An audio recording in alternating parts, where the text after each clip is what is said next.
Hari ni Buddha nak share satu prinsip yang Buddha amal lama dah. Okey, ini prinsip Buddha dapat daripada satu ayat Buddha dengar 18 years ago. Dia kata apa? Kita hanya boleh beri apa yang ada dalam diri kita.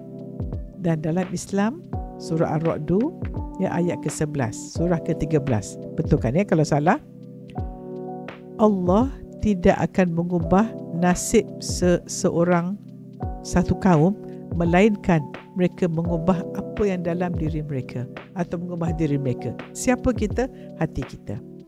Jadi kalau kita kata hati kita baik, maka kita beri baik tak baik? Beri baik. Dan kalau undang-undang Newton, action reaction, beri dapat balik kan? Ataupun boomerang, lempar datang balik. So Buddha punya formula ialah ada baik, beri baik, dapat baik. So kita faham tu ya. Jadi mana kita boleh kawal? Yang kita dapat, kita tak boleh kawal. Yang kita beri, kita boleh dengan izin Allah. Dan kita boleh beri hanya apa yang kita ada. So hari-hari kita ni nak fokus apa kita dapat ke apa kita beri.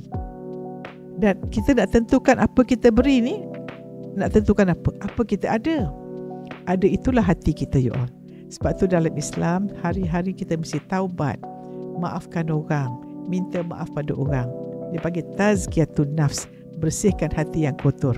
Sebab hati ini tempat pandangan Allah pada kita. Dan nak tak kalau hati kita penuh ketakwaan, ketenangan, kebahagiaan, penuh kebahagiaan. Jadi rumah tangga itu untuk mendapat bahagia atau menjadi bahagia? Cuba jawab soalan.